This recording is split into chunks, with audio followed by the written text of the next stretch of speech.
Innovator, Professor Sreekumar Ancheri, Founding Director, Dean and Chief Advisor of DC School of Management and Technology, Group of Institution until his passing in 2015.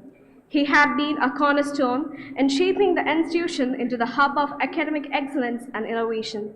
He transformed management education in Kerala by pioneering case methodology teaching and implementing model course management software.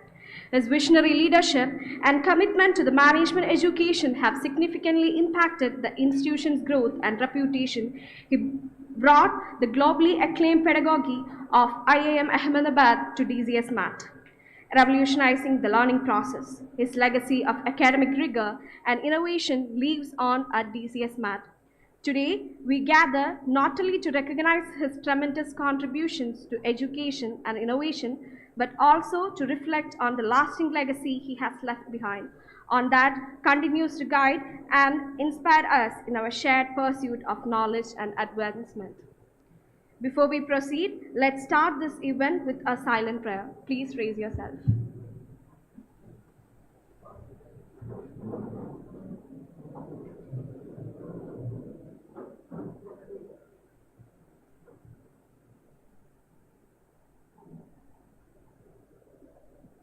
Please be seated.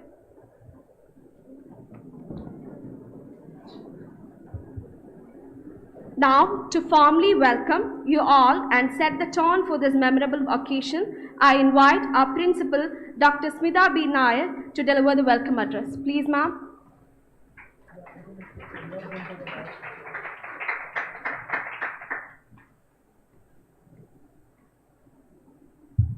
A very good morning to everyone present here. I invite all the dignitaries to please take over the seats on the stage.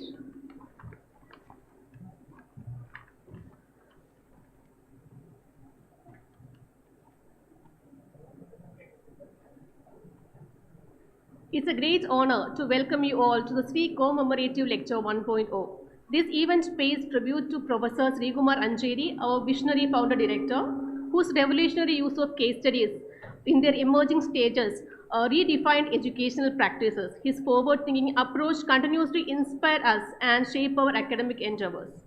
Today, we are privileged to have with us many distinguished experts who will share deeper insights into his remarkable legacy and contributions. With such an esteemed panel here to do justice to his memory, I will not take much of your time. My role is to welcome you all to this occasion. First and foremost, I extend a warm welcome to our esteemed guest of honor, Professor P.J. Narayanan, Director of IIIT Hyderabad. We are honored to have him with us today to share his insights, and we look forward to learn from his vast experience and knowledge. On behalf of the management, staff and students of DCSMAT Trivandrum, I welcome you, sir. We are also privileged to have Dr. N. Ramchandran, our Dean, and a distinguished professor with a remarkable career at IIM Kolkata, whose expertise and guidance have significantly contributed to our academic excellence. Welcome, sir. A warm welcome to Dr. Jaishankar Prasad C., Director of DCSMAT Trivandrum, whose visionary initiative and firm commitment to maintaining high educational standards has made this program a reality. We are truly honored and privileged to have your leadership guiding us. Welcome, sir. I am delighted to extend a heartfelt welcome to Dr. Shrija KP, Principal of DCS at Trivandrum, to this special occasion. With her extensive experience in teaching at several prestigious government colleges, she brings a wealth of knowledge and expertise to our institution. Welcome, ma'am. A warm welcome to our esteemed faculty members, dear students, and each one of you present here. If I have missed out your name, I am calling out your name and welcome you to this occasion. Your presence makes this occasion very special. Once again, I welcome you all to this much awaited event. I hope this lecture will inspire us to continue upholding the values of Professor Ancheri, so passionately championed. Thank you all. Have a good day.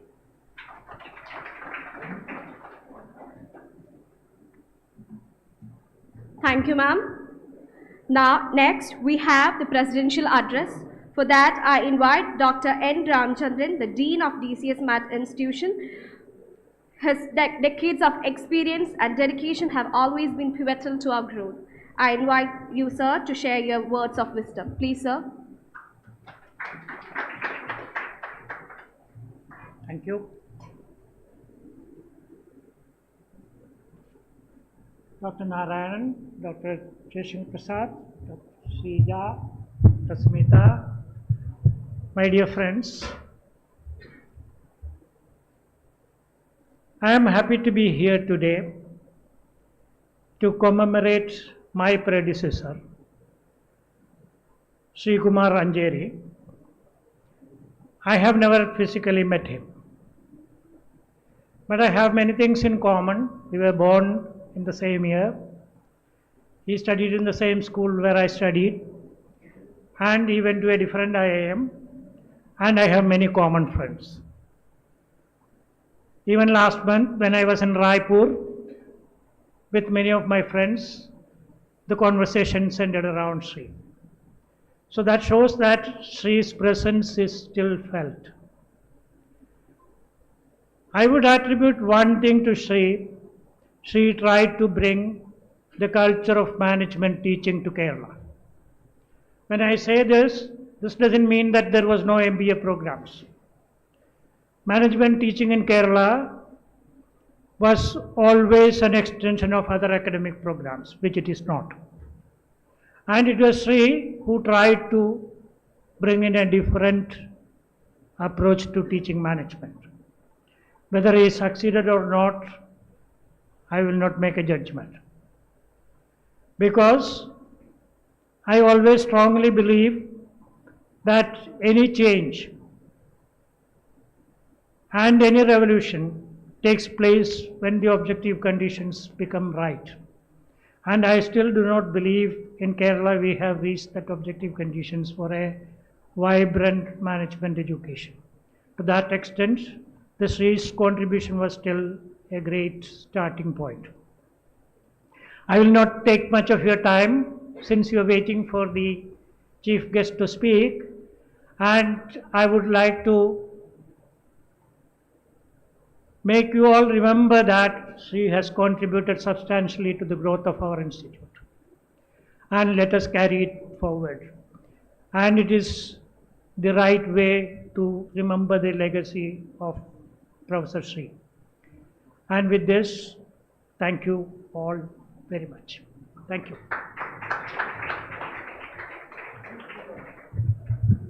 Thank you, sir. Up next, we have the special address by Dr. Jaishankar Prasad C., the Director of DCSMAT Trivandrum, a visionary leader and a driving force behind the institution's success. His guidance continues to inspire us. I invite you, sir, to deliver the speech. Please, sir.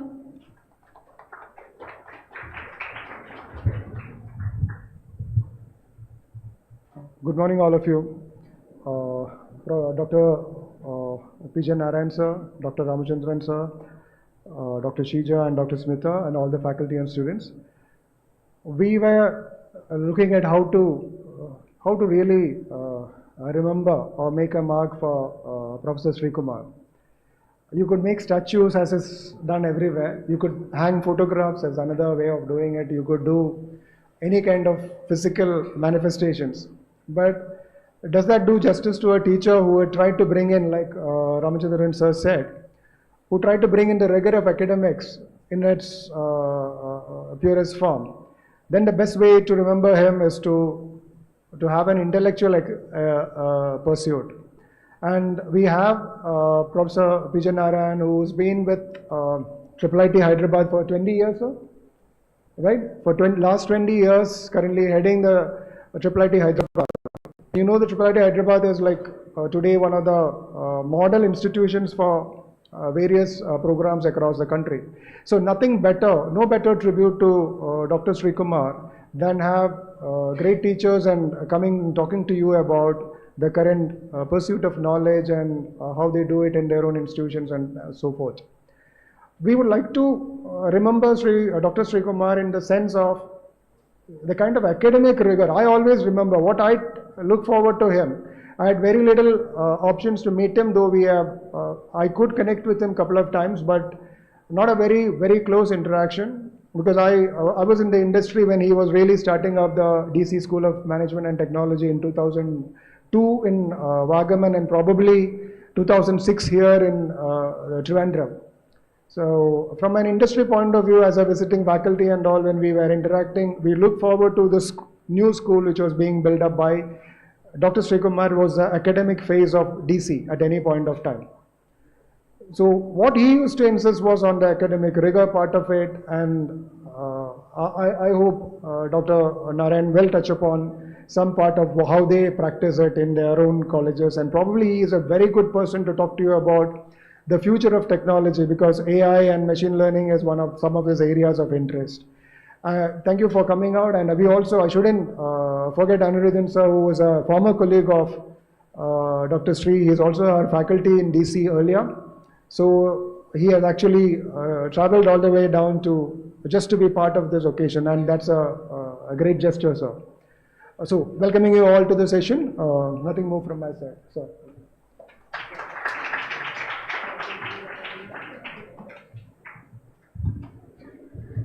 As we pause to reflect on the remarkable life of Professor Sreekumar Ancheri, we are going to play a video.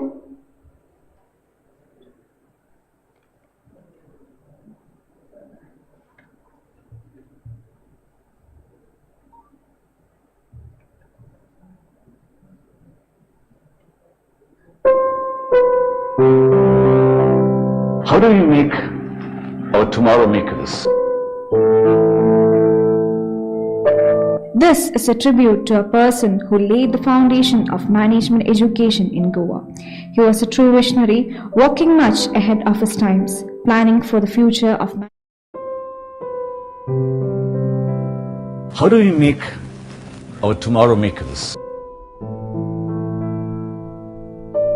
This is a tribute to a person who laid the foundation of management education in Goa. He was a true visionary, walking much ahead of his times, planning for the future of management education.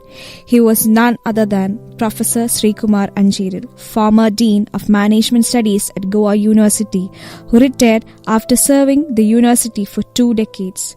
And he was the founding director, dean and chief advisor of the DC School of Management and Technology group of institution until his passing in 2015. He transformed management education in Kerala by pioneering case methodology teaching and implementing model course management software, initiatives that were innovative for their time. Known for his belief in disruptive innovation, his leadership continues to inspire excellence. He has been a cornerstone in shaping the institution into a hub of academic excellence and innovation. His visionary leadership and commitment to management education have significantly impacted the institution's growth and reputation. He brought the globally acclaimed pedagogy of IIM Ahmedabad to DCSMAT, revolutionizing the learning process by encouraging critical thinking, problem solving, and real-world application. He has equipped students with the skills to navigate complex business landscapes. He was a Samaritan who always placed the students first. Student-centered learning was his mantra. He believed that students should exercise their brain to develop their academic strength and so the role of teachers as mentors. His legacy of academic rigor and innovation lives on at DCSMAT. His approachable nature and genuine care have created a strong sense of community at DCSMAT and making it not just an institution but a family.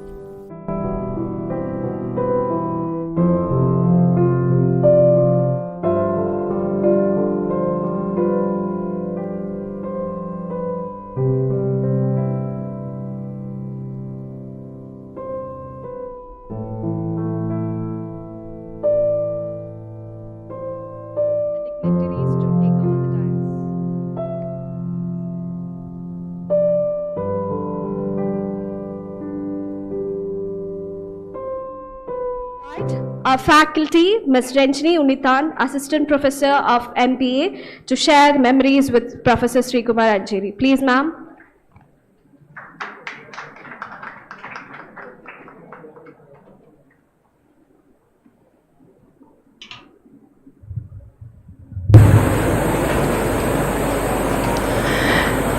A very good morning to one and all, respected PJ Narayanan sir, Deans Ramendran sir, Director sir, respected principals, and my colleague there in Ms. Laura Institute of Management, the senior management professional, Dr. Anirudhan sir, and all my colleagues here and dear students.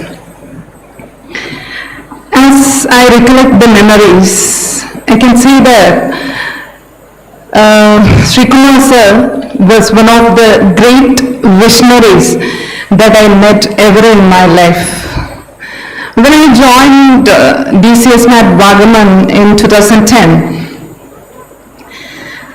the person whom I was learning to meet was none other than Sreekumar. Do you know why? Because each and every person I met over there was discussing so much, or every time they'll say, Sreekumar has done this Sreekumar sir, that he will be coming for the meeting. Everything was going on around me. So I was just longing to meet this person, and I had got a couple of opportunities to meet him in person. And it was during the GC meeting, I had a personal talk and other things with sir, and I was that much grateful that I had my stake of life, experience with him, such a great personality. He was a person to dream big, to act what is required to realize his dreams. Whenever Sreekumar sir's name is taken, the one thing it was coming there is the case methodology. You have to concentrate on the case methodology. You have to deal with, every subject he wanted the faculty to take through the case method as such. And through his interactions, whatever he have made over there, like being a residential campus over there, the evening presentations, I do recollect all those presentations, how he has modified those kind of presentations, how it nurtured the students over there, and the huge implementation of Moodle, the software, the campus management software, and also the interactions, how he was interacting, his very body language, the mannerisms still stay live, fresh in my memories.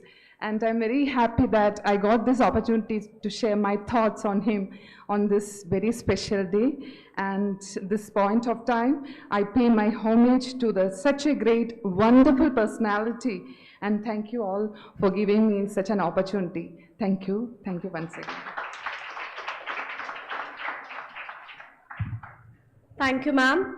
Now I invite our former faculty, Dr. K.K. Anirudhan, for sharing memories with Sreekumar sir. Please, sir.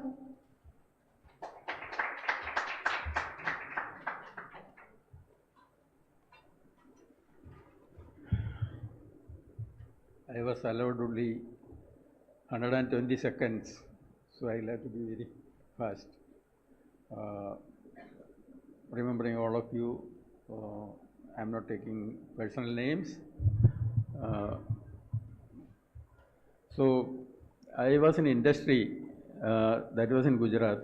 So about 30 years I was in industry and left Gujarat and came back to Kerala and settled in, not settled, but I got a job in Kochi. So I was with National HRD Network, a professional body, where I was one of the coordinating committee member, where we used to organize talks by eminent personalities to update the knowledge of the professionals in professional management, especially in HR. So whenever we organize meetings, I am talking about 2003-04, that time, Professor Sreekumar sir used to come with a team of faculty and students to attend those meetings. And that is how we met first. But then once we met, I found that, you know, we have a lot of common friends from IIM Ahmedabad, because I too was in Ahmedabad for about 8 years. And the National HRD Network professional body has started itself in the campus of IIM Ahmedabad. So that is one thing that we have common. Then there is Dr. T.V. Rao, Dr. Uday Parikh, Pestanji, Narayan Sheth, Indira Parikh, and Dr. Dolkia, all a dozen of people who were in IIM Ahmedabad as professors as well as directors of IIM Ahmedabad. And that is how we got more closer to Professor Sreekumar Ancheri. And he insisted me to go to the DCS campus, Vagaman. Those days, this campus was not there. And he was organized certain, interviews like an admission interview as a panel member, and then I was invited to conduct a training on a psychometric, one is called Pyrobi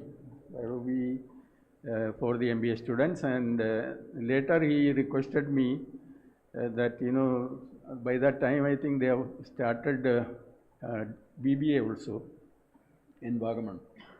So he asked me whether it is inferior to your status to come and take classes for BBA. It was on, because I specialize in labor laws as part of my education. So there was a paper called Industrial Relations, which Professor Sreekumar wanted to take an industry professional, especially in that subject. So like a class like this, I went there and started taking sessions, and he used to sit in with a diary. 10-15 minutes every session he sit there. And after that, when the class was over, he called me. He said, Dr. Anirudhan, I want to industry people to share their experience, not to teach the syllabus. For the syllabus, we have faculty over here. Students can prepare for the university exam. But then you concentrate on experience sharing, because I had a lot of experience in industry handling in HR and industry relations and all. So that is how, he has changed the, the ever since having system of teaching. Then the students' presentation, peer learning kind of things, which he has encouraged. Especially he had one of the students used to be his secretary, MBA students used to be his secretary, and for everything, it was a lady, girl, student. So to reach Sreekumar sir, it was always easy. And he was staying in the campus only in Vagaman. One other thing which I remember is professionalism is that I was staying in Ernakulam.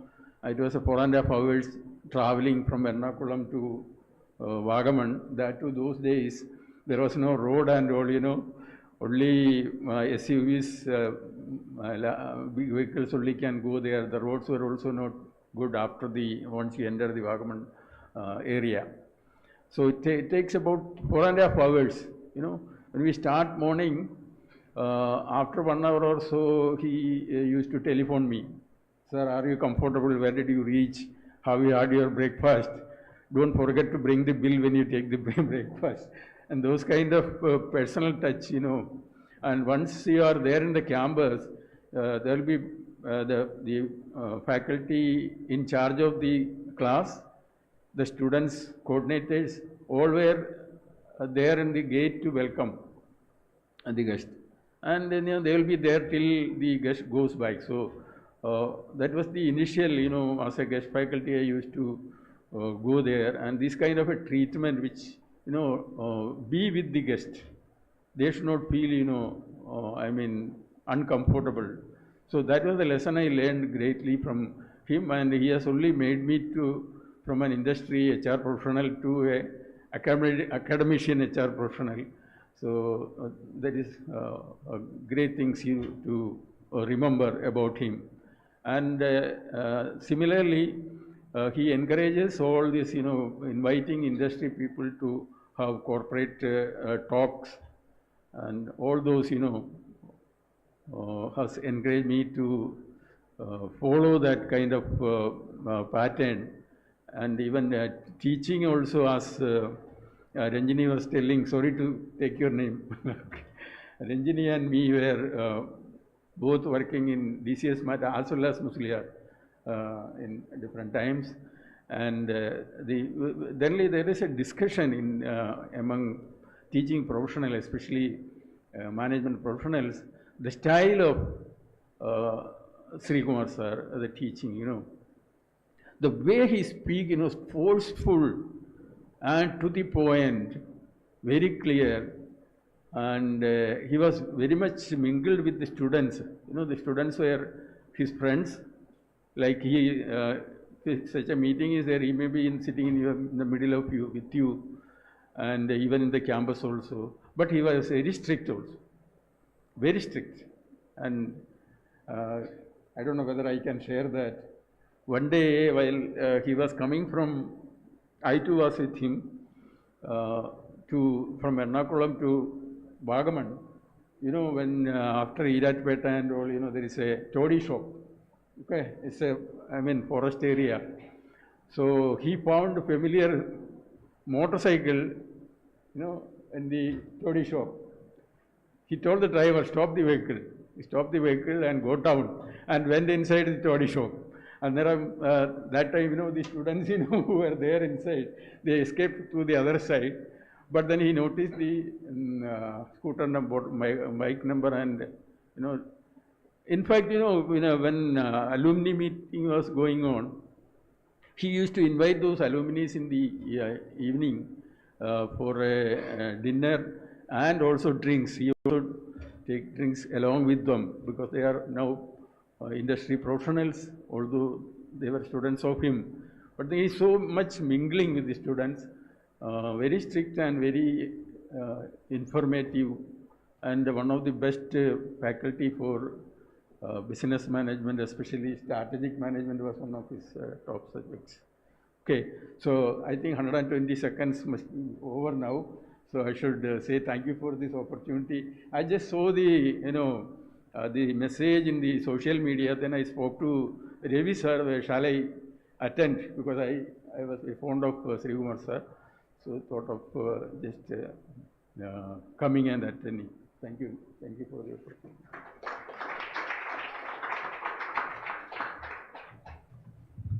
Thank you, sir. It's now time for the commemorative lecture, and we are honored to have Professor P.J. Narayanan, the esteemed director of IIIT Hyderabad, as our guest of honor. Professor Narayanan is a pioneering computer scientist with extensive contributions to computer vision, computer graphics, and parallel computing. As an alumnus of IIT Kharagpur, the University of Maryland, he has been at the forefront of cutting-edge research, including the founder of Visual Information Technology at IIT Hyderabad, which is now India's largest research group in computer vision and graphics. He is here to share his insights on education in the technological world, empowering future generations. Please join me in warmly welcoming Professor P.J. Narayanan to the stage. Please, sir.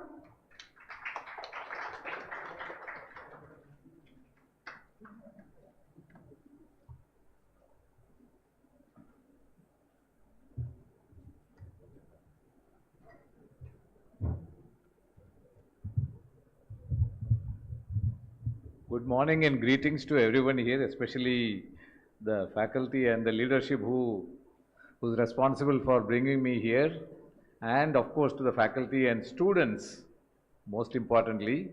I'm not a philosopher or someone who talks about big things, so I was also a little surprised, told Jayashankar also that, but no, he said, say something about technology and education, so that's something that I've been doing. So we'll hear some of my thoughts on related areas.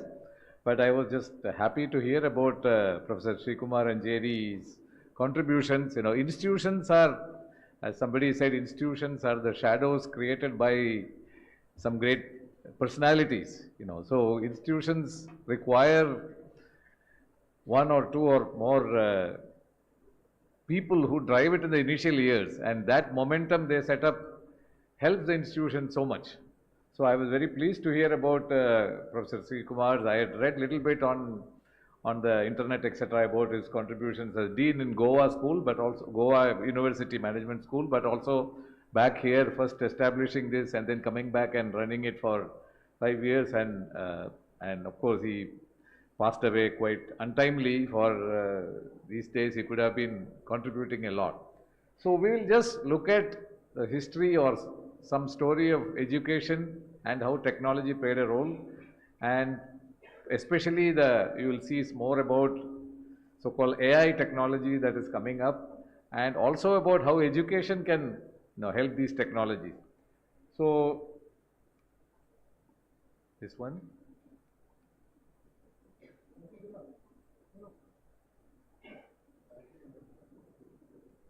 Is it on?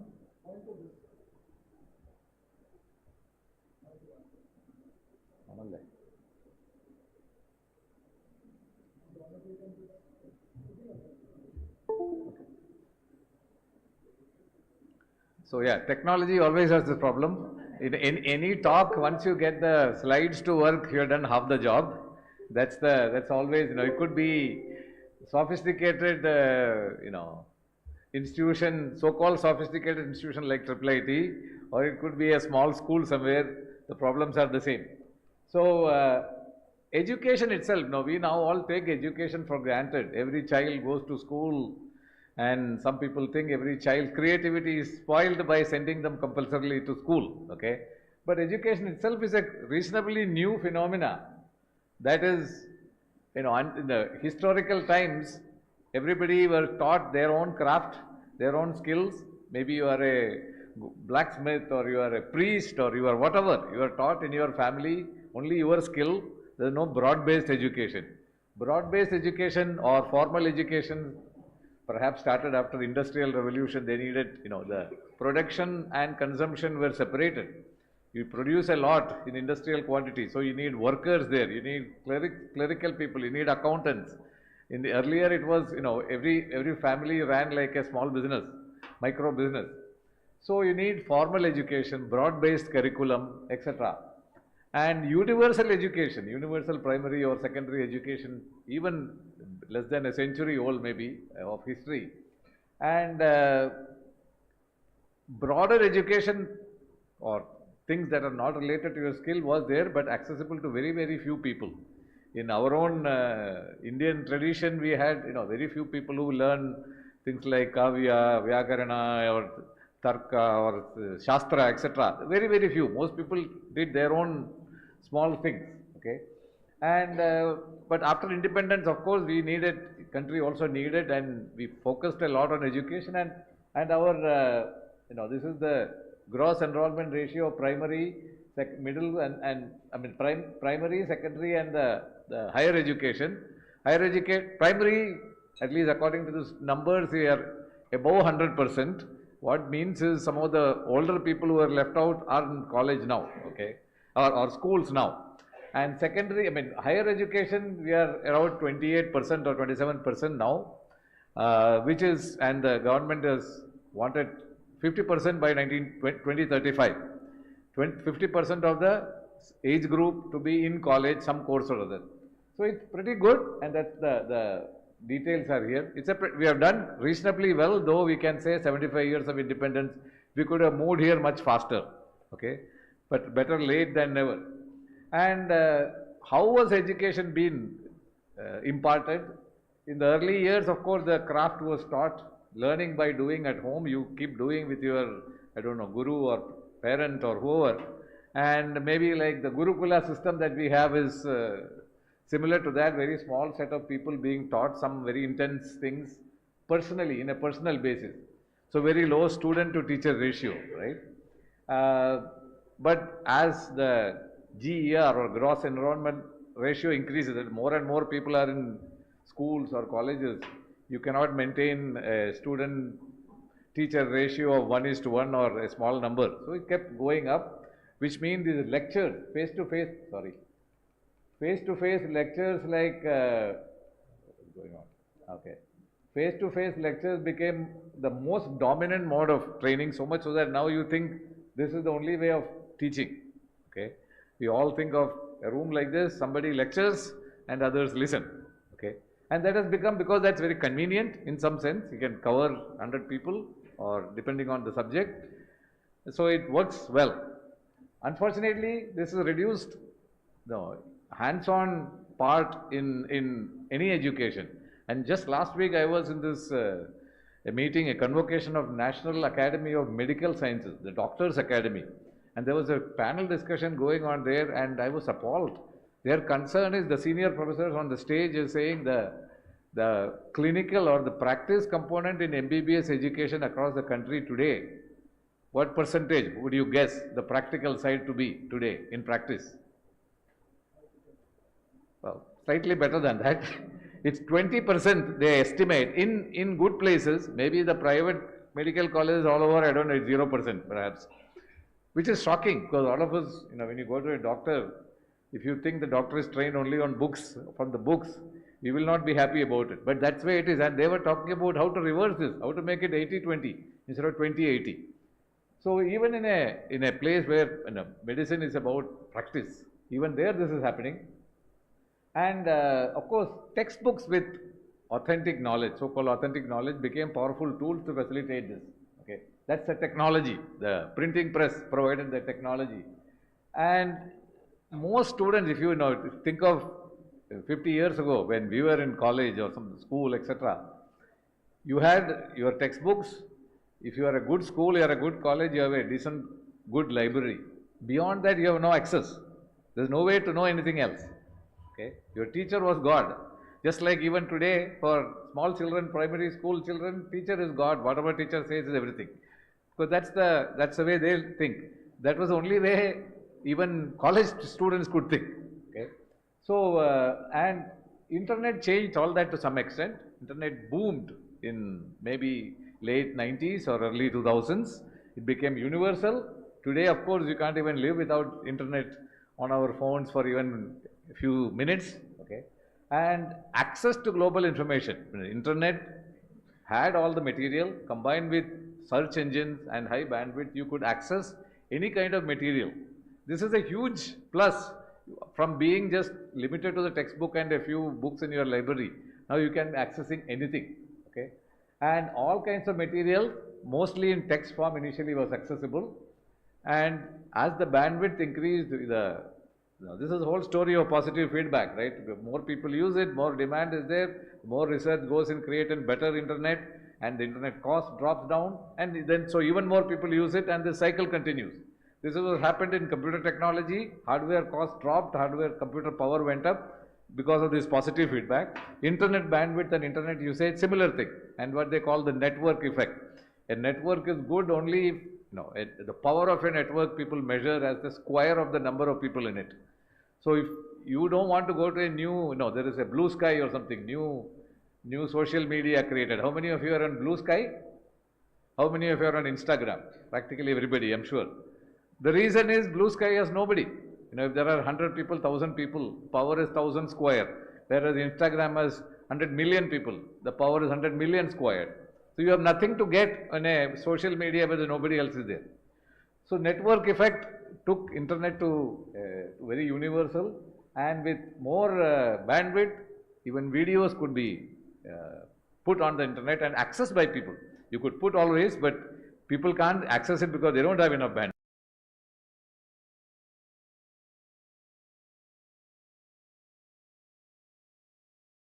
In 2012, online education became a big thing. Of course, in the West, when they do anything, they hype it a lot. Okay, they said this is going to kill colleges. Colleges are going to become irrelevant because everybody can access the best lectures. Okay, MIT people teaching you. Why do you want to listen to your teachers in your small village? Listen to MIT teachers, etc. And a very interesting quote by Anant Agarwal, Professor Anant Agarwal of MIT, who is also a founder of edX, is that the last big innovation in education was the printing press, which was 300 years before, which allowed textbooks to be created, and there is nothing more has happened. And then he said blackboard in 1850s or something. These are the two big innovations. Now online will disrupt all that. This was the story, and the idea also, it made sense. In primary, secondary level, you need personal attention. You need each kid to be looked after. But at tertiary level, college level, you are there because you want to learn. So your motivation, if material is there and some help is available, you will make use of it. That was the assumption.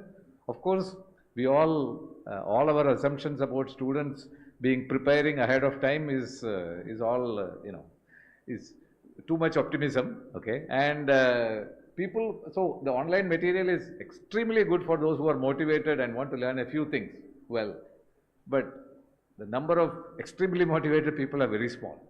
So they all had large enrollment, okay? These had large enrollment, all Coursera and all said 30,000, 50,000 enrollment in a course, but completion rates were very low. So Anant Agarwal also said once, when asked about it, he said, in spite of that, he teaches some hardware design kind of course. He says, in the last 2 years, then this was 2014 or 15, he said in 2 years that he taught it online, some 100,000, 200,000 enrolled in it, but he said even 10,000 or some good enough number cleared it. He said that is more than the number of MIT students who have graduated from that course in 25 years that he taught them. Okay, so again the scale is good, even in this poor enrollment, poor completion rates, the impact is good. That was his point. And we ourselves have our NPTEL and SWAYAM courses, which is pretty good, very good resource. But did it kill colleges? Obviously not. We are all going to colleges, we are fighting for good colleges, etc. Perhaps because educationalists, we educationalists are too traditional, too resistant to change, and we have the power to probably hold on to whatever is there, and that's what is happening. But also because as humans, we learn from each other much better than, textbooks have been there for, you could theoretically learn just from textbooks, but it didn't happen because somebody explaining it, that somebody need not be the teacher, that somebody could be your friend. That's the other part. College is about interactions, questions, body language, etc. The teacher to student, student to teacher, and learning from each other. College is about also learning from each other. In our own theory is, they say, Acharyat Padamadate. The teachers give 1/4 of what your education you get from teachers, 1/4 from friends, 1/4 from experience, and 1/4 over life. This is how our, whatever, some wise men said that. So this, similarly, college is not about the lectures and the lecturer and the lectured material. It's about many other things. And that rightly everybody finds value. But online courses are found a place now. They are very good material. So people, the teachers can refer to it. The professionals, I am told many professionals, the very, very pointed part, if they want to learn, they can find a course in Coursera or NPTEL, and they will, because they have the motivation for it, they can learn from it. So it is augmenting, not replacing education. I found this quote from, Professor Wole Sainz is a first African to win a Nobel Prize in literature, first African to win a Nobel Prize. And he made the statement that nothing will ever replace the human contact between learner and teacher. And he said this probably 20, 30 years before this online education and possibility of something replacing learners and teachers was there. So that is very prophetic. In India, now many institutions, including IIIT Hyderabad, is trying to get into online education. There are, of course, Coursera, edX, Khan Academy, etc. are here also. And Indian companies like Upgrad, Great Learning, Talent Sprint, White Hat, and the much discredited Byju's, they are all into, big time. Some, as you know, the story is well known, grew very fast, shrank very fast, all those happen. But these NPTEL and SWAYAM are Government of India supported efforts to create open courseware. These are like whole course, 30, 40 hours of lecture, or half a course, 20, 25 hours of lectures given by the best people. Mostly video format. In the old days when they started 2008 or 9 or something, it was full hour videos. Later, of course, the pedagogical principle said not more than 10-15 minutes because the attention span, then do something else, etc. So it's changing, but the entire material, the richnesses of it is amazing. And every course is on YouTube.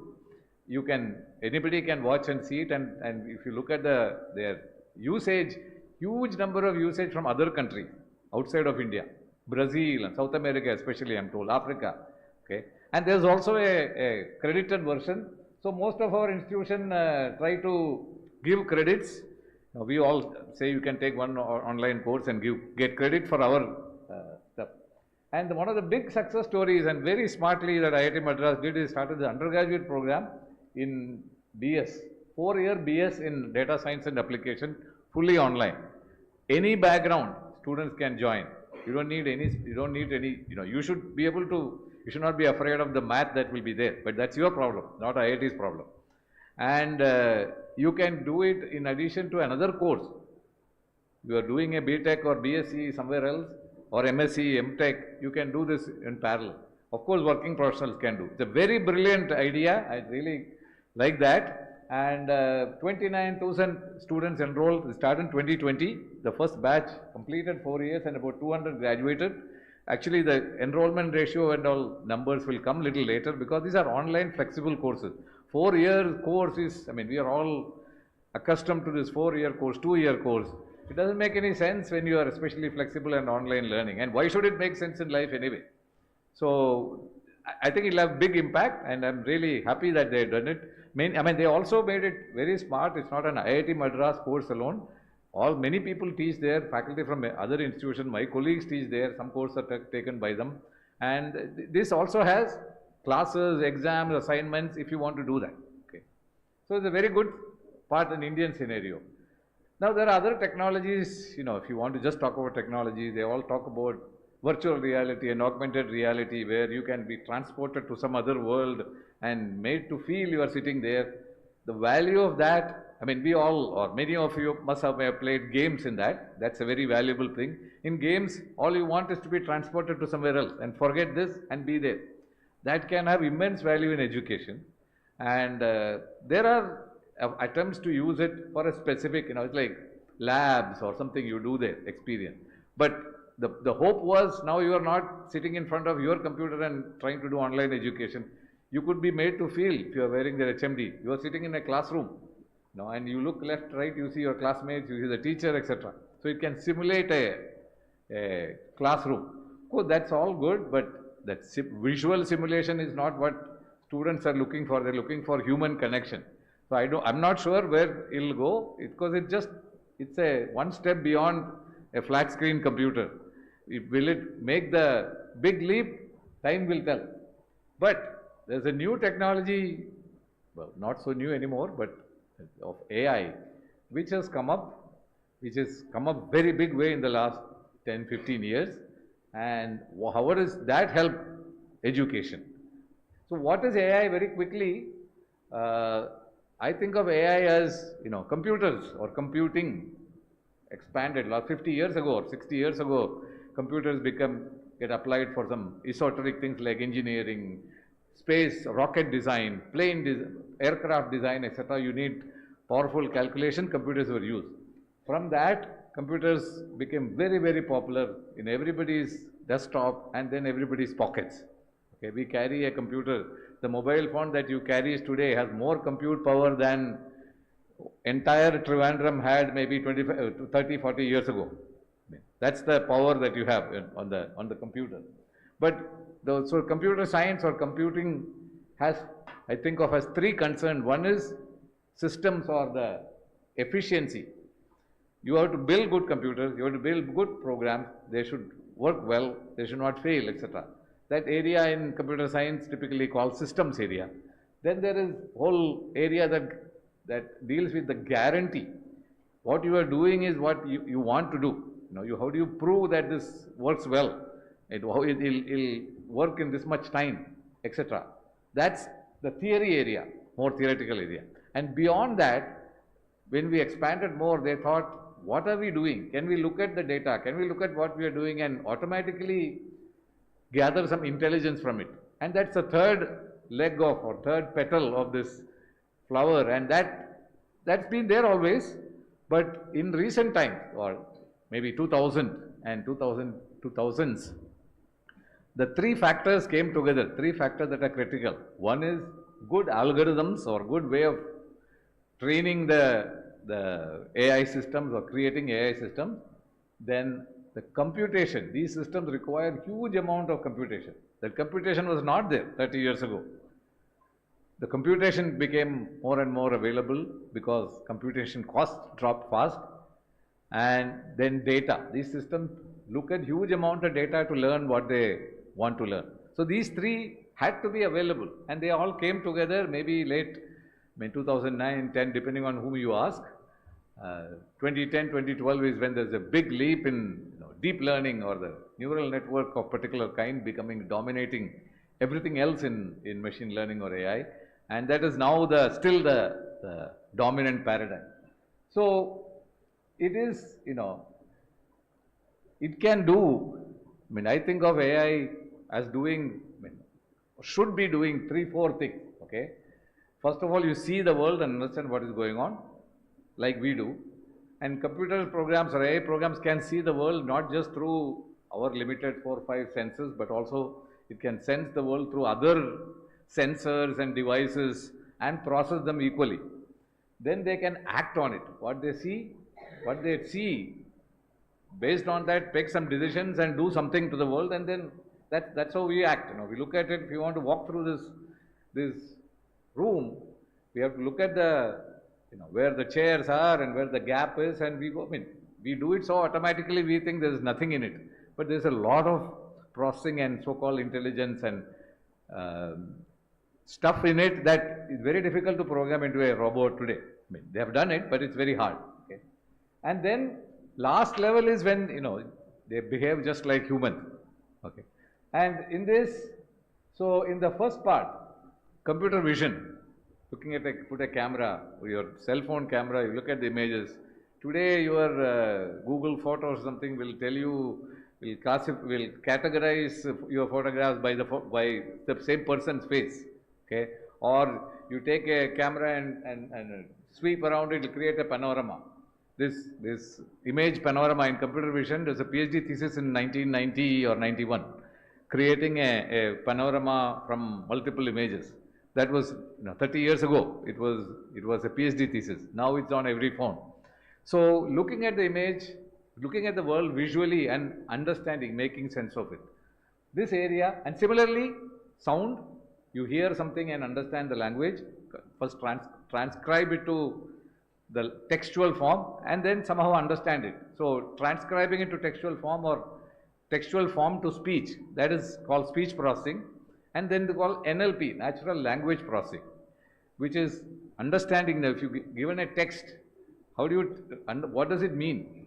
And how do you translate it to say Malayalam, English text to Malayalam or any language to any other language? These areas are basically perceiving information. These areas have got huge development in the last 15 years, so much so that, what I see here is a green star there, which means very high development, stage of development. Okay. Similarly, the second one I think of, again, perceiving the world through senses that humans are not used to.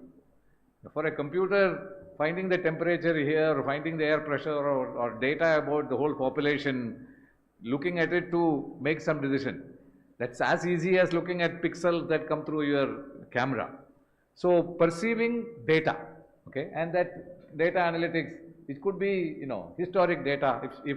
If somebody is, your recommendation systems, look at what you have selected or what your age group has selected or what the people have chosen, and that algorithm gives you, recommend something for you, okay. So that's basically understanding or trying to process everything, a lot of data, which we are not good at. And this also is very highly developed. Okay. The third is, of course, based on this understanding, how do you act?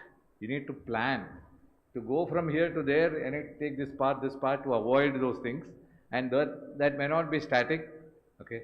So today we all hear about self-driving cars. Self-driving car would be a self-driving car that works in Trivandrum roads or Hyderabad roads will be nothing short of a marvel. They work on California roads today, which is big marvel by itself. Okay, but if it has to work on such unstructured traffic conditions that exist in India, that will be a miracle. Okay, but that requires deeper understanding. What today's computer vision systems do is, from an image, it'll say there are 20 people sitting here, and by looking up, they can also probably get their names just by matching the faces with database of faces. and they can say maybe this, they are wearing this kind of cloth, that kind of cloth, and you talk about taking a photograph and then search in Amazon will say this shirt is available somewhere, etc. I mean, all that is possible. But looking at it to say, is this person looking sad? Is this person looking happy? That's a little more harder.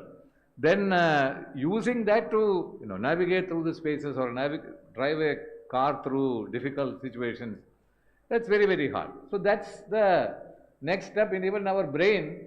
This is the action area. Here is the perception area. So that's very important to us. Many AI researchers say AI will not be developed until you make what they call embodied AI. There is a, it's not just to understand things, but also act back on it with a body. There's some robots. So they work on very tiny robots, like a dog, small dog, but they can do things. And they say some true intelligence will be developed only in such a system, not just static, understand system. So this is the, we are not, this is a very low level of development. There's some activity, we are not there at all. The last stage, of course, is how do you truly act like human? You would understand your your motivation, your emotions, how you feel. Sometimes they call it emotional intelligence. The cognitive intelligence is like playing chess or making calculation. You make data and plan something. And perceptual intelligence is just looking at a picture and understanding there are 100 people sitting here, or there is a chair is brown in color, and so on. That's perception. Then cognition is about thinking. And emotional is one level higher. In fact, in AI, your chat GPTs and will give very good replies, very impressive replies, and people think it understands some of these things.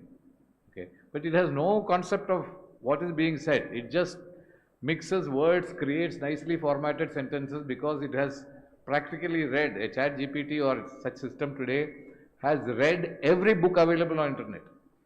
It has been trained on. Read means it has been trained on every text material. In fact, companies like ChatGPT and Meta are running out of data to train. So what they do is, whatever video you find, data to train is you can create data and train on them, synthetic data. That doesn't work apparently as well. You want to get natural data. So they go to videos, transcribe the video into text and use it for training. Okay, and they are predicting that there will be a business opportunity. There's a big business opportunity due to AI in India, which is annotation, images or sounds. It's easy to capture images. I can click 100 pictures in this room. It's cheap, doesn't cost anything. But if I want to know where each person is, person number 1, person number 2, person number 3, I want to identify and mark in the image. And then also say this person name is this person name is that. That's a very expensive process. That's called annotation. And for intelligence, for AI needs annotated data, not just data. So annotation, so you can imagine if the Google is driving a self-driving car, or they're making many self-driving cars, all the self-driving research in the world, the training for data, they have hours, thousands of hours of video of different situations. And somebody has to sit and say, here is the road, here is the sidewalk, here is another car, this is a truck, this is rain, this is the sign, traffic sign. These kind of things, computer vision algorithm try to mark it automatically, but it requires a lot of training data still. And that's a huge manual process. And many companies in Hyderabad and Delhi and maybe in Kerala also are doing that. Okay. And so that kind of data you need, and we ran out of data. Anyway, this truly human, sometimes they call it, there is a word called AGI, which I don't know what it means. They call it artificial general intelligence, which means just like humans. That is, in my work, it's definitely not here for 50 years, maybe it will never come. Truly intelligent like human, we react to things in non-programmed ways. All AI systems react to the world in a programmed way. The programming can be very complex and very detailed, but still there is a limit. Beyond it, you cannot act. So this is the 4 components, and combined all this, AI can be a big friend of education. There are many good things that AI can bring. First of all, personalized education. Instead of this sitting here and lecturing to all 100 people the same way, okay? In addition to that, or in place of that, you can understand what is the strength and weakness of each student by looking at his or her homeworks or past work, or maybe how they react to classes, their, their school record, and you can present different material to them based on their weakness, playing to their strength, etc. This is very much possible, and that's a very good thing. Okay, especially think of special needs people. I mean, most of us don't have any difficulty. Some people have learning difficulty, some people have hearing difficulty. So how do you, this can easily compensate, technology can compensate for that. It's a very, absolutely positive thing. And combined all this, you can get enhanced access to education. Whether you are sitting in a rural area, all you need is good internet connectivity, for instance, okay? And language barriers. Today, I don't know, I hope you have tried out the Google Translate and other such things. The Bhashini, Indian, the Sarvam, many, many products are there. They translate from one language to other pretty well. Very, very good. They may not be good for literary kind of material, but for technical material, they are very good. And which means people sitting in a rural Kerala also can read texts or course material from MIT in English, and if they are not understanding the English, they can get translated to Malayalam and read it. Or you can watch, the day will be soon when you can watch a, say, National Geographic video, real time translated into, say, Malayalam as you are watching. The technology is nearly there, okay? Or speeches live translated to other languages. So that's a huge leveler for people. And like I said, these LLMs have read every book in the world and can combine information from all of them and present to you, if you know how to use it well, of course. That caveat is there. But who can do that? Which other entity? No other entity can do that. And provide, reverse feedback also. The teacher can improve using, what is happening, how they reacted, etc. And democratize education. This is, AI can be a strong player. Online, bandwidth, these are all good players, but AI can add another layer which makes it personalized, which makes it language independent, etc. So that's a big way where AI can be friends of education, but need not be always friends. This is the problem, okay? First of all, people worry about over-dependence. There are some people who think that with the calculators, we have lost arithmetic ability, and others say, so what? I mean, I can calculate. How does it matter? But some of the cognitive abilities to think, to understand, may be a little bit more important. There's a worry about it. You are depending too much on the computer, and critical thinking is affected. And of course, we talked about access being provided to everybody, but digital divide is a real thing.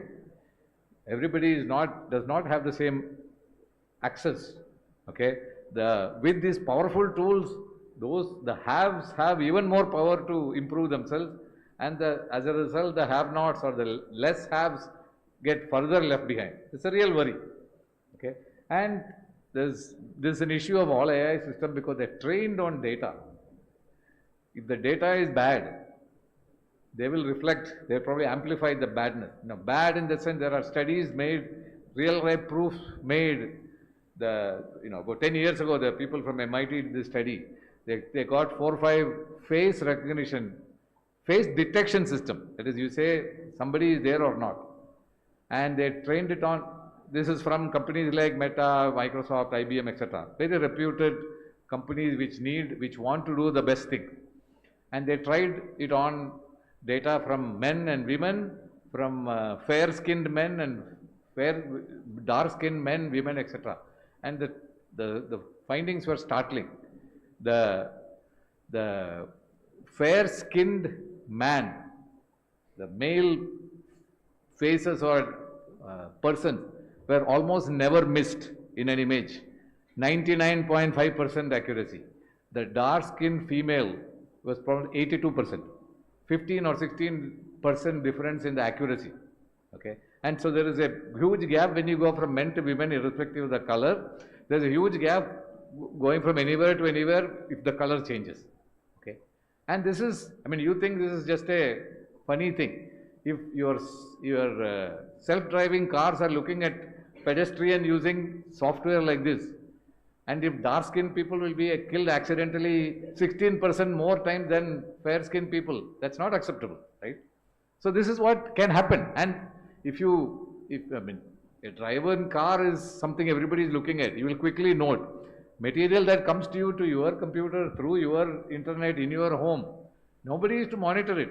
And this we are already seeing. We are seeing this, what they call echo chambers, the people looking at because of your political views or your preferences, you start seeing, you look at only certain kind of pages or Facebook pages or Instagram pages, and then only those will be fed to you, which means you think whole world is almost like you.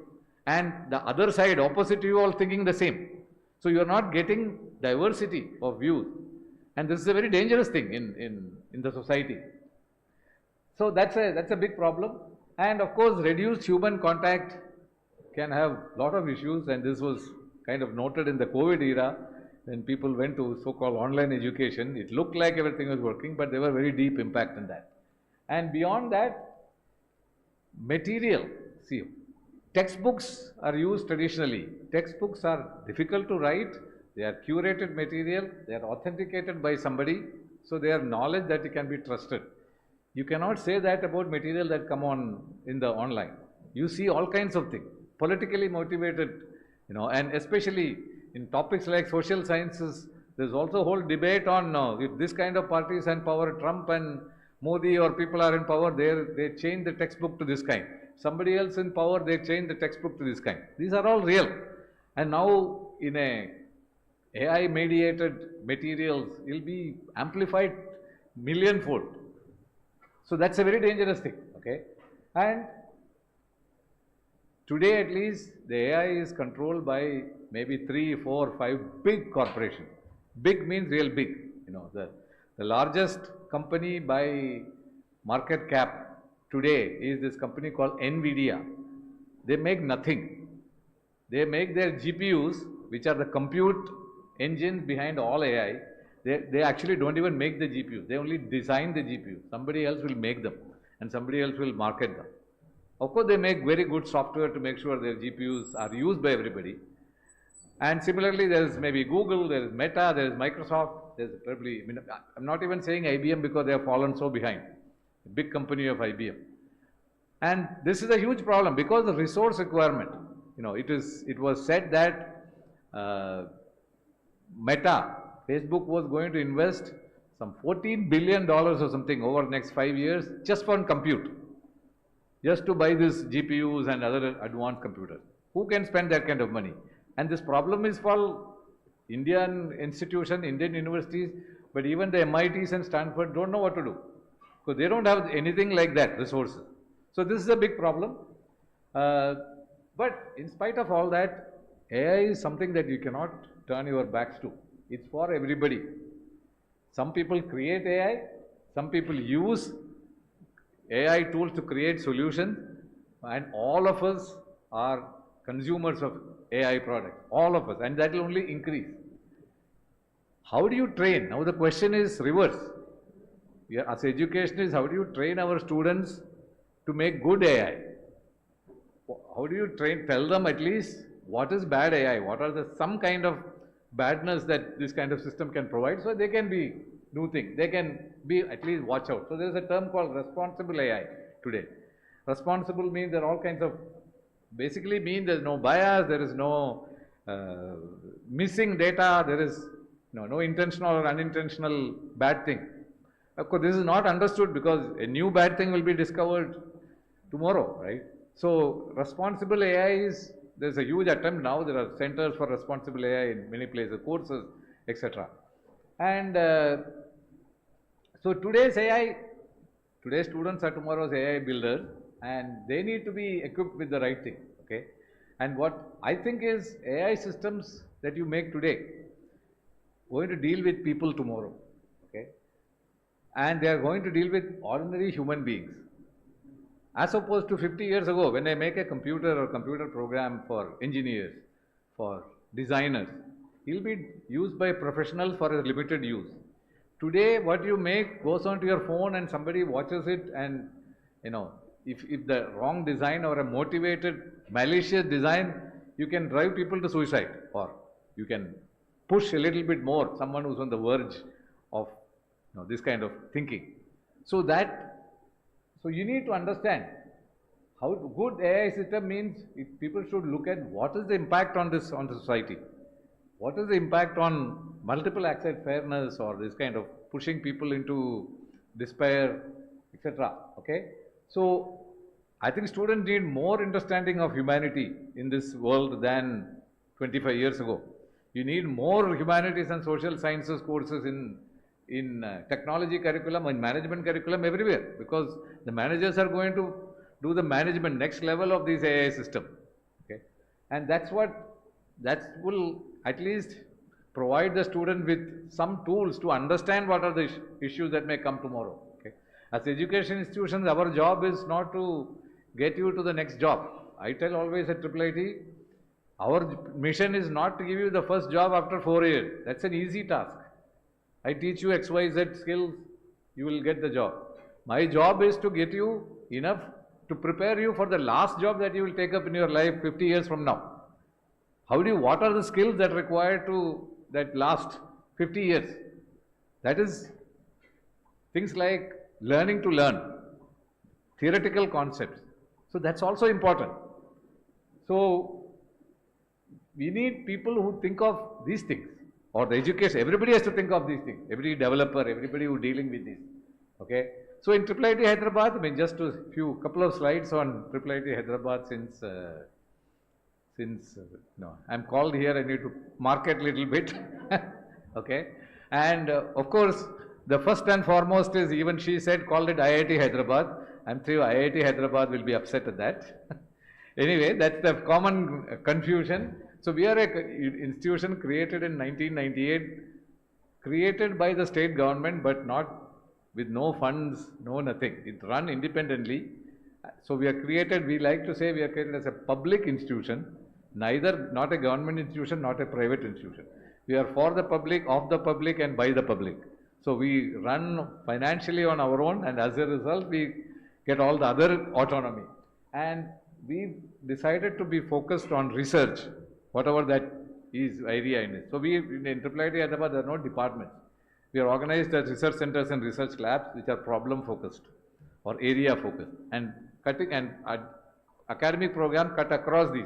Okay, and undergraduates participating in research is a major plus point of our institution, research based education, and of course to entrepreneurship, etc. And as a result, so these are the components, these are the technology based research centers, signal processing or language technology, robotics, computer systems, etc., whatever, all the IT areas. And here are the more domain focus, where IT and some other subject is there. So smart cities, which is not only about computing, cognitive science, computational social sciences, computational human sciences. We have a computational human sciences, humanities and social sciences combined with computing. We have programs in that. So these kind of centers, and there are, TCS actually endowed us with this center called Kohli Center on Intelligence System, gave us about 50 crores about 9 years ago. And with all these, we have been, we have been able to do, the outcome is in academic ranking like AIRankings.org, which is data-driven ranking, we are ahead of all the institutions in the country in AI, and in overall computer science, etc., we are in the top 5-6 of the country, ahead of or on par with all the IITs, IISc, etc. And this is because of the research focus. We want to prepare students for the tougher problem. So why is research focus?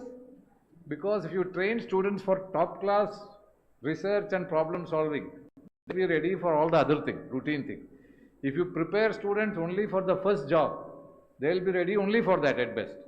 As they say, if you aim for the moon, you will at least reach the 5th floor, right? If you aim for the 5th floor, you may fall short and reach only 3rd floor. So that's the goal. And also, what is research plus education? Increasingly, most academic institutions tend to think of how, impart skills on how can I do this, okay? But that's an easy part, and also AI may replace you soon. How to do something, how to build a car, how to build a computer program. AI is writing program now supposedly. From how to, people should be thinking, at least a lot of people should be thinking, what should I do with the skill that I have? That's not easy, okay? even more difficult is why should I do it? What is the benefit to me? What is the benefit to the society? I tell the analogy, I can, now if I am an automobile engineering school or something, I can teach people how to drive, I can teach people how to make very efficient cars. He'll be, he'll get high speed, low fuel consumption, etc. But none of will tell me where should I go drive with this super duper car and why. That is the concern that youth should be concerned about. Your future is not about coding this, but what can I do with it? What can I do with this skill? So from how go to why, and how, and from how go to what and why. What should I do? And that's the spirit behind research-based education. Okay, and so today AI will kind of, let's say AI replacing jobs. Most of it is this how jobs, how to do this. So more and more, in machines like steam engine, cars, etc., replaced our older ways and did much better. I mean, nobody is surprised that no car or no bullock cart can run as fast as a car. I mean, no bullock cart or no human can run as fast as a car. Similarly, some machines will be built. Today, obviously, all calculators can do much faster, or computers can calculate much faster than any human. And we are not feeling insecure about it. When it takes over clerical work, when it takes over some of our other work, we are feeling a little insecure because humanness is getting challenged now. Okay, but all these are still some kind of how to do something. What to do is about the purpose, and that's not easy to know. I mean, that's knowing you deeply yourself, and that's a difficult task, and that's what all of us should be focused on rather than how to do. Okay, so impart ability to think about what and why away from how is what I would say all education institutions should be doing. That's the way to tackle the AI revolution. That's the way to tackle any other revolution that may come tomorrow. So I'll stop here saying, education should exploit all technology we have been doing. Typically, educationists are slow and afraid or protect their turf in one way of thinking. Maybe there's something good about it, that's why it's getting protected. I mean, evolution-wise, nothing that is bad will last forever. If this mode of face-to-face education has lasted 300 years or even more, there is something good about it. There is some inherently good aspects of it, but we need not follow it just because it's been followed. Right? And last decade has seen a lot of changes, but the AI technology, because it touches the humanness, it automates so-called cognitive tasks more and more. It's seen as more of a threat, and to some extent it is true, because if you say clerical jobs will be not there 10 years, 20 years from now, that affects everybody. Everybody cannot be in creating new AI system. Impossible. Economics cannot cannot sustain that. So we need to be ready for it. Okay, we should be ready to exploit this in education definitely, but also in the society as a whole. But most important is, as education institutions, we are creating leaders, not just doers of something. They should be ready with at least know what are the pluses, minus, how can why tomorrow somebody comes and sells you, tries to sell some AI solution to you. We should at least know what aspects to look for and where to find further information. So that's the ultimate interplay between any technology and education. So thank you very much for this opportunity. I'm honored to be invited to this, and I hope you got something out of it. Thank you very much. I'll be glad to take any questions or comments. I don't pretend to be some kind of expert in all these. I have some experience, but you may have comments, you may have questions. I mean, a classroom with no questions is not a good classroom, or any lecture, anything. So please ask some questions, especially the students. Anybody? Nothing?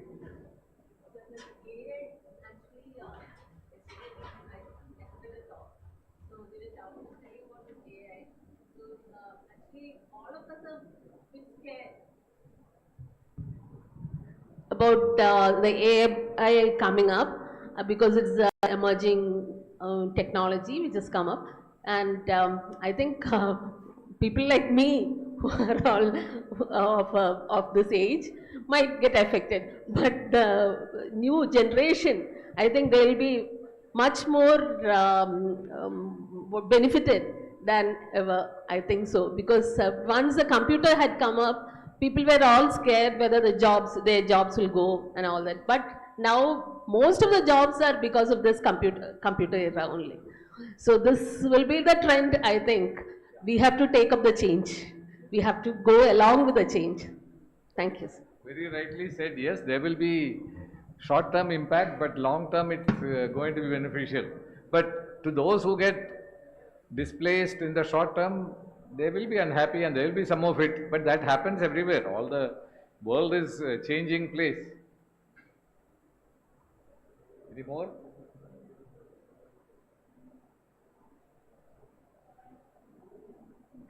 Thank you. If there's no more, okay. Yeah, go ahead.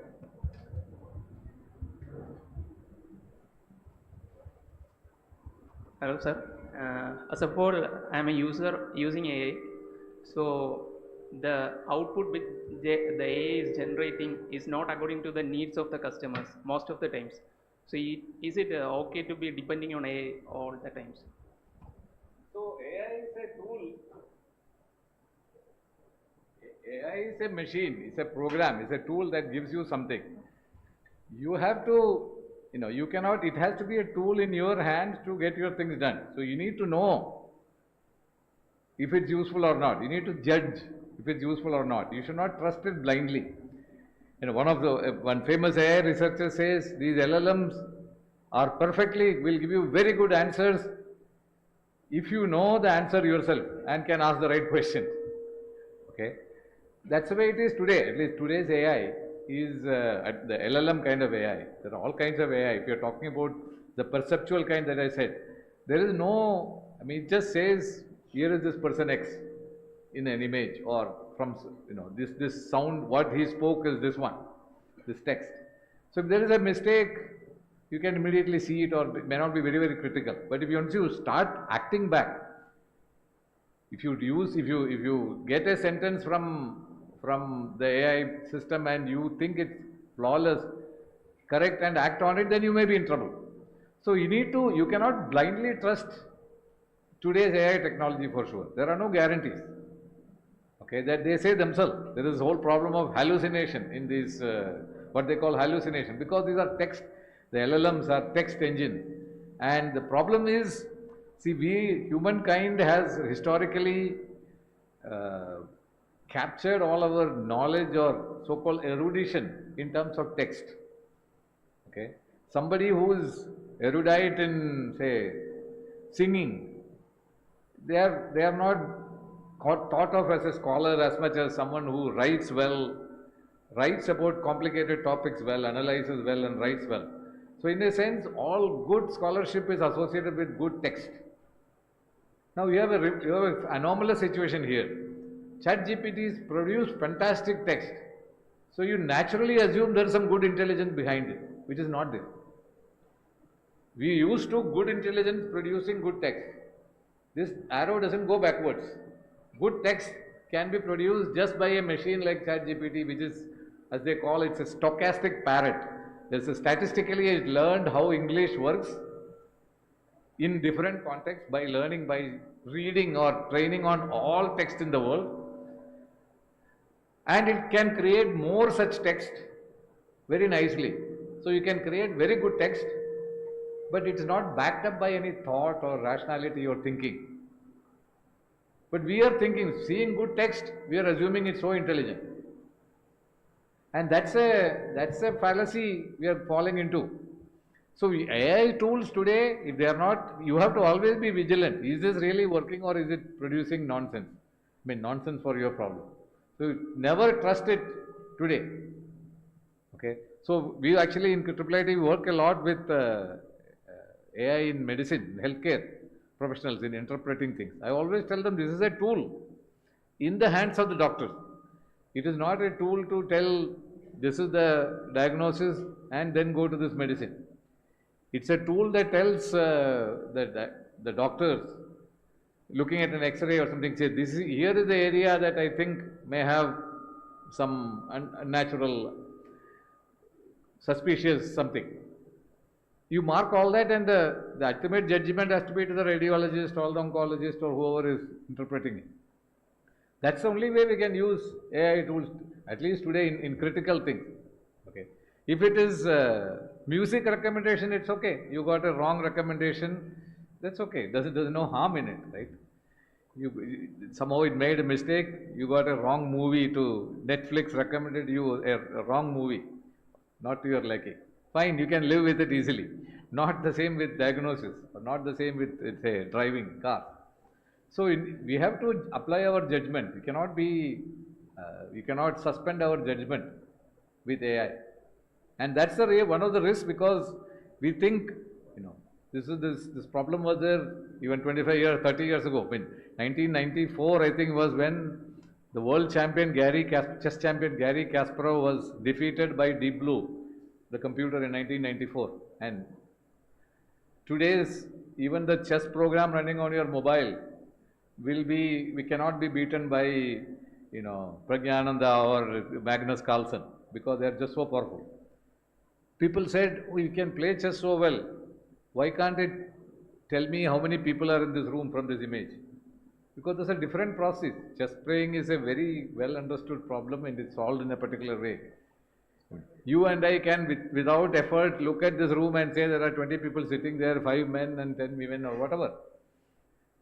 The computer program doesn't know that, because we don't know how to make the computer do that, in a sense. Not understood. Okay. When a problem is algorithmic or cognitive, like mathematical calculation, chess play, computers are obviously better than humans in it. But when a problem is deeper than that, we don't know how our brain perceives something and how our brain reacts to that. These are not understood today in any level of detail.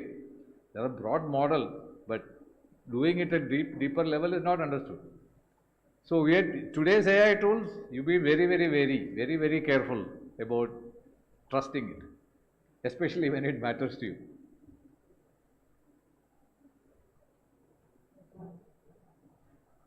You can ask.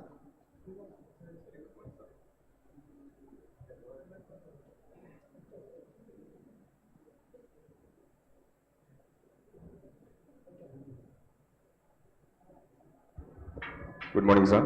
First of all, the session was very interesting and knowledgeable. I just want to ask you that it's just a hypothetical situation. As we have seen in sci-fi movies, I am coming to the question. Sci-fi movies, is there a chance AI being overpowering humans or being ruled by robots and all? I think we all students have that kind of thought in our mind, watching these movies and all. Just funny question and stuff. I think movies are products of imagination, and we should be thankful for that. There is, I don't see any way where computer programs take over the world. This AGI, they call it the AGI, the artificial general intelligence, where they become equal to human beings. And then what happens? The scary scenario is they will design the next AI, to which you have no access now. Humans are now left out. Okay, they are in a world where they will design the next AI. They'll improve themselves, because they don't get tired, they don't need food, it's a machine, right? So such scenario is what people present. There is a whole theory of what is it called? Singularity. You search for Singularity Institute, and all. There's a whole institute somewhere in the US. Singularity is, the concept is, at some point, the computers will become so powerful. Today computing is, the singularity came about not just computing, not even AI. Computing is, doubling every year, every 2 years, whatever, compute power. There will come a time where the computers are so powerful that they will decide what the world will be. So you cannot see beyond it. Okay? And in 2010, around 2010, there is this futurist people, you search, you will find such people. They have predicted this singularity could come as early as 2030. when computers are so powerful that you cannot understand what they are going to do. They will go, now they are on a world of their own, they will control you. But thankfully these are all science fiction only today, and the way we are building our AI tools, we are just so far, those tools are so far away from really understanding and acting on it. Somebody said today's AI, when they beat the Go champion, Go was even harder than chess, and the Go game was beaten only like 5-6 years ago, the computers. He said, but it's a system that is trained on Go. It can do Go very well. So it can make the perfect move in Go, even when the stage is on fire. The stage is on fire, there is a flood, it has no understanding, it has no, there is no way of understanding the situation holistically. It just knows what to do. This is the current situation on the Go board or a chess board, what is the next move? And there is a clear algorithm that gives that move, and they have become so good you can never beat them today, chess at least. So they are very, very narrow intelligence, if they call it intelligent, very narrow tasks they do very well.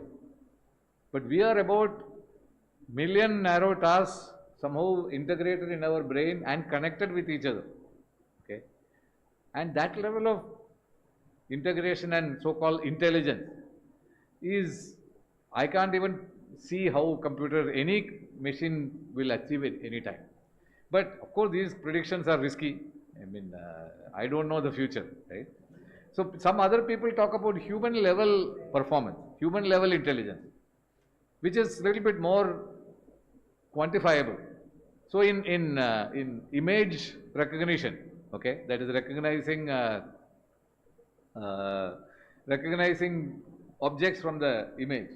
There is a famous challenge, there's 1,000 classes, birds, auto machines, ship, aircraft, trees, these kind of categories. Millions of images are out there on internet, and you test on them what is the accuracy. You get all the ships are built as ships, got labeled as ships, all the aircraft got built as labeled as aircraft, etc. In that task, they ran some control experiment and said, today, not today actually, about 7-8 years ago, the best systems were better than human. So you show it to 1,000 humans and see how many they get right and how many they get wrong. And you get same to some computers, the program. The program has better accuracy, they say. So human level performance.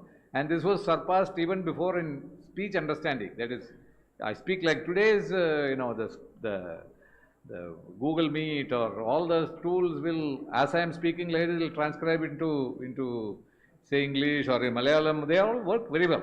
Okay, and that error rate, it surpassed human performance in this way. That doesn't mean there is some if there is a new word that appears which is not there anywhere, the machine may fail, the human also may fail, but human will be able to split that word into 2 or 3 and say, oh, this word must be this and that. Now, we make up words, right? Creatively. The contextual, and sometimes it comes from some other, meaning, all humor, etc. is about applying things in a wrong context. Right? But we see all that. Machine don't see that. Okay? So humans have the ability to not just stick to what was heard, but go beyond it. That's the true intelligence. So I don't see any risk of computers taking over and to the extent of enslaving all the humans. This is what they say. We will all work for the computers. He'll say, do this, you will do it, and then you will be happy, apparently.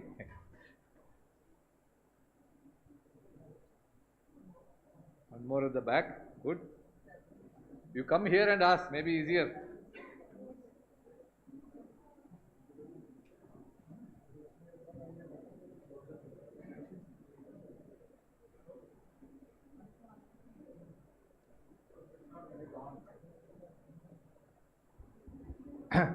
Sir, what's your opinion on that? Some schools are giving iPads or tablets to young students. Tablets to young students. No, those are just tools. They're like, you have notebooks, you have loose sheets, you have iPads, you may have tablets. Depends on how you use them. I mean, iPad itself has neither positive nor negative. The good thing is the tablets can store, 1,000 pages, 10,000 pages. You can bring it up. You can probably search today.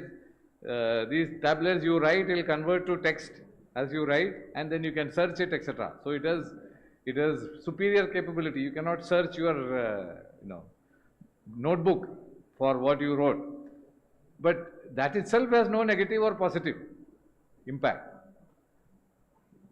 What's your opinion on that? I think in foreign countries, so if you get, that's the economics and the haves and have-nots is a problem.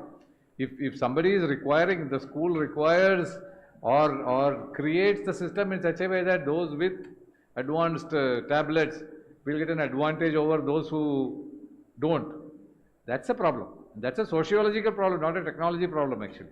Okay, really, it's a problem of the system. Okay, and that schools or whoever is doing it should be careful to not discriminate. You are pushing some people here and people there. This was very much evident in COVID times, right? I mean, people were talking about mobile phones. I mean, rural schools, children are asking for mobile phones for study, and most of us are sitting, we have nice laptops, and whatever we do study, or our student, IIIT student, most of them, 100% of them, they'll look through nice laptop and see. I mean, the same experience looking at a nice laptop and seeing the lecture versus on a small phone, it's not the same. And but this phone also they don't have, and there were all kinds of, inspiring stories. People improvised on it, or somebody donated phones, etc. That still shows digital divide is here. And the more digital you apply to any process, education or work, the more the divide will be a factor in people's lives. So, but that's a sociological problem, political problem, not necessarily a technological problem.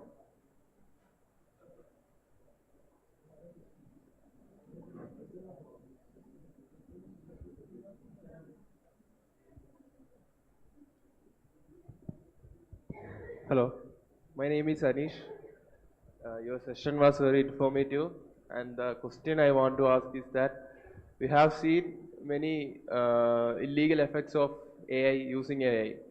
So will there any possibility to be a regulatory body for AI, and like in the case of SEBI for markets and RBI for banks, will there any possibility for a regulatory body? No, there's not just possibility, they have to be.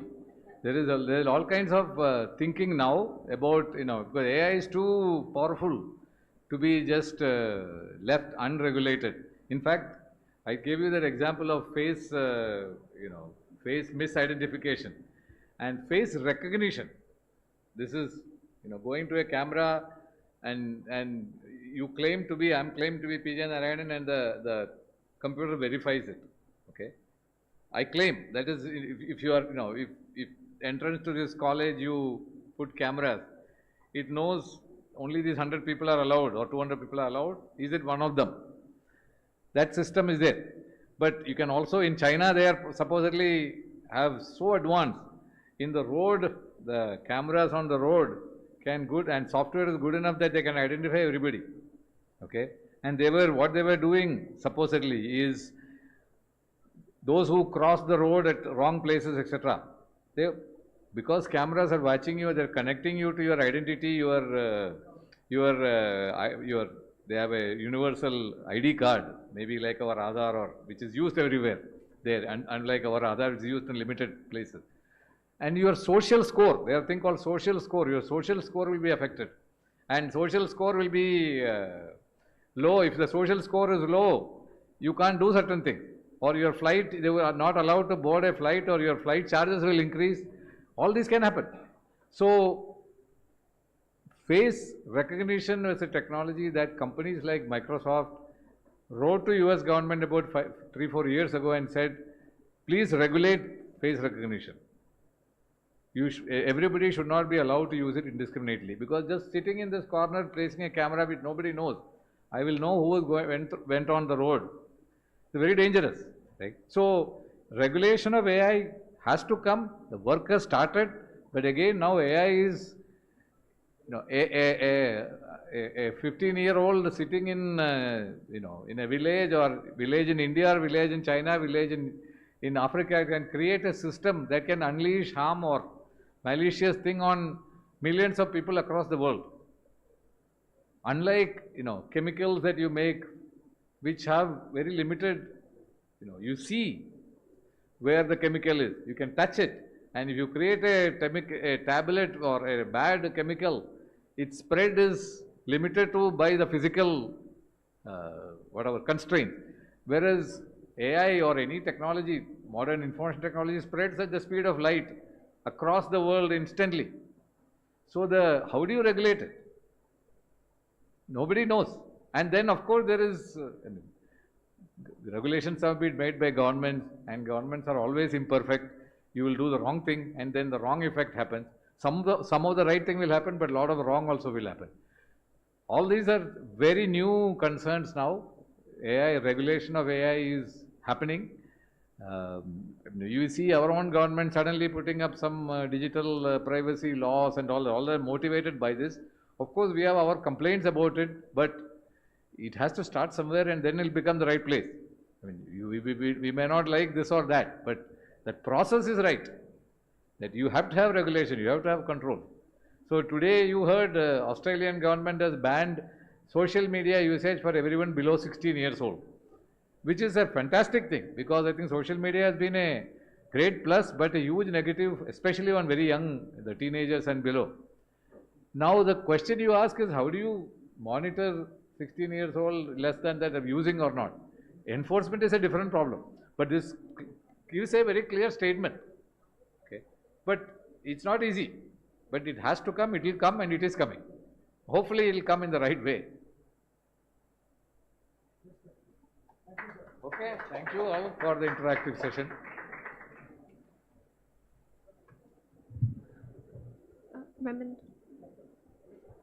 Thank you, sir. As a token of appreciation, we would like to present a memento. For that, I invite Dr. N. Ramachandran, Dean of DCSMAT, and Dr. Jaishankar, sir, for presenting the memento to Professor P.J. Narayanan. Please, sir.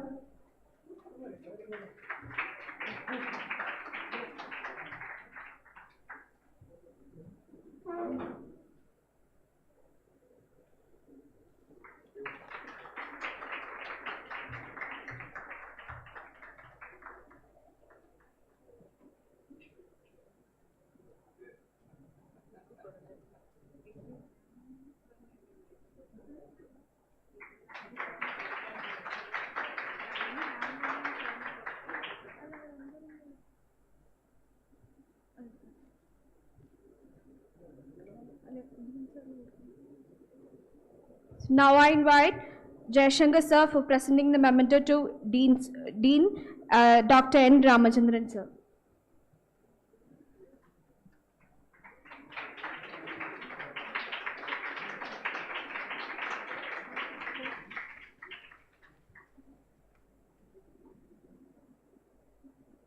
Thank you, sir. I invite Dr. Shija KP, Principal of DC Architecture, Trivandrum, to deliver the vote of thanks. Please, ma'am.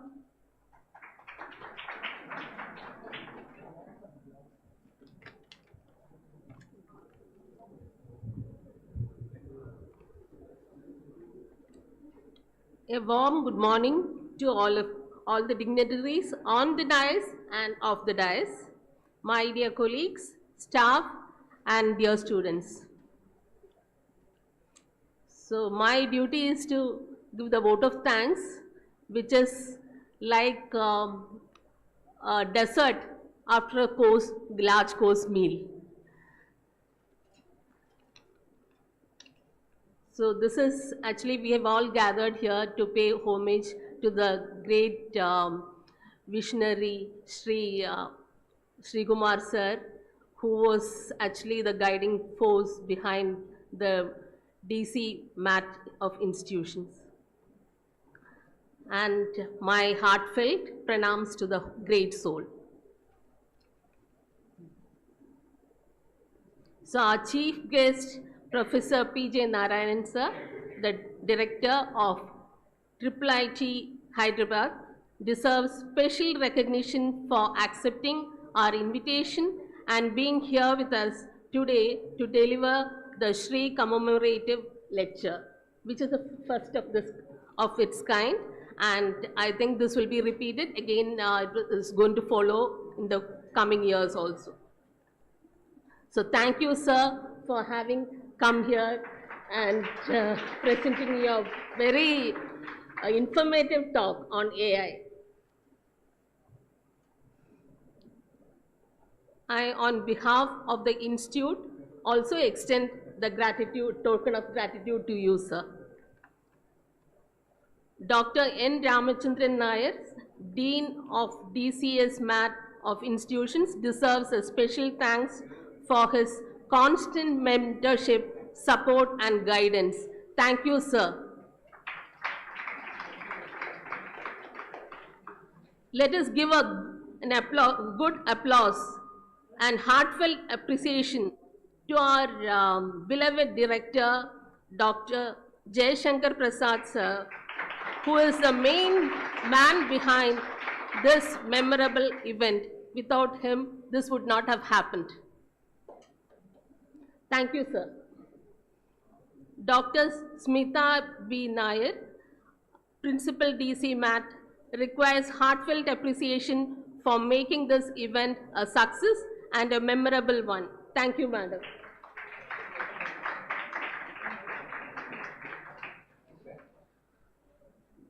I would like to thank Dr. Anirudhan sir for having come here for presenting your memorable the memories of Sreekumar sir, and thank you, sir, for having come here and taking your valuable time. I would like to, I would be falling out of my responsibility if I did not express my gratitude to Professor Lakshmi Krishna and her team for being proactive in organizing this event. Thank you. Then special mention to Vandana, Nandana, Augustine, Akash, the students of 2024-26 batch for their sincere effort involved in making this event happen. Thank you, students. Then finally, I would convey my profound gratitude to everyone present here for making this, for taking their time to join us today to make this event a huge success. And once more, I think I didn't mention teacher's name, Ranjini madam. Okay, thank you for your sharing your memories. So thank you all for having come here and spent your time and making this event a success. Thank you. Thank you, ma'am. Thank you all for joining in commemorating the legacy of Professor Sreekumar Ancheri. His vision will forever guide us as we move forward in the pursuit of excellence in education and innovation. Have a wonderful day ahead. This is Akshara Sandosh signing off.